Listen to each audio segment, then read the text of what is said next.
When gathering your supplies, you'll need a toothbrush, toothpaste, approximately 18 inches of dental floss or dental tape, which is about an arm's length, and your teeth.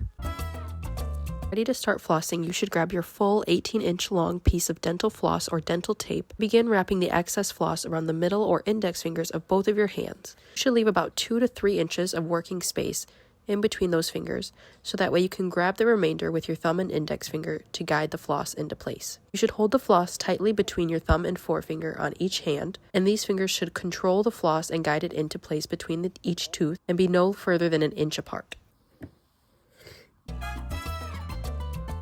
After you have the floss secured in your hands, you can begin to pass the floss gently between your teeth using a sawing motion.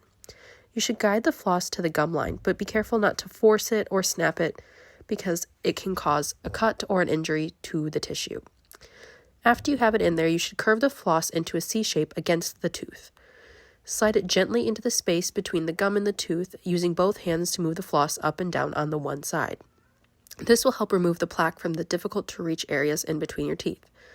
You should repeat these steps on all sides of the teeth in both arches, so both top and bottom teeth, including the back surface of the very last tooth on each arch. As the floss becomes frayed, or after about flossing between 1 or 2 teeth, you should go ahead and move the floss slightly down so that way you are using a fresh piece of floss. Here I will now show you a side view so you can better see what it looks like when you are flossing.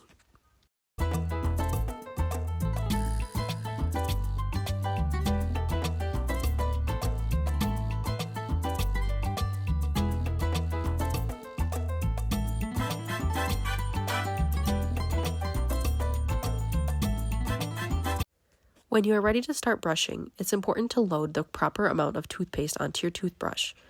Too little toothpaste and there won't be enough to spread throughout your entire mouth, and too much is just excessive. Just right is about approximately a pea-sized amount. After you have your toothbrush loaded with your toothpaste, you should place your toothbrush parallel to your teeth, but pointing your bristles upwards at a 40 to 45 degree angle to move those bristles underneath the gum line. With firm but gentle pressure, you should begin to wiggle or kind of move side to side the toothbrush, or use a small circular motion before moving to the next area, and brush over the entire outer surface.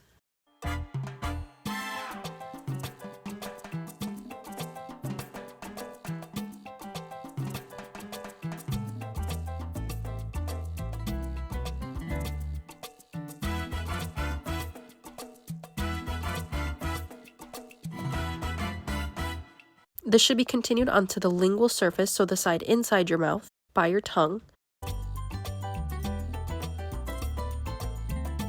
When you are brushing the front teeth, you should turn the toothbrush into a vertical position in order to ensure that you are covering the entire surface of the teeth.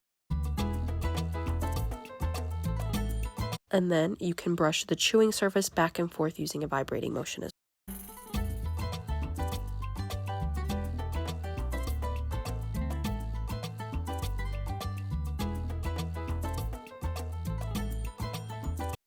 Now, in a sped up clip, I will demonstrate that whole technique for you one more time.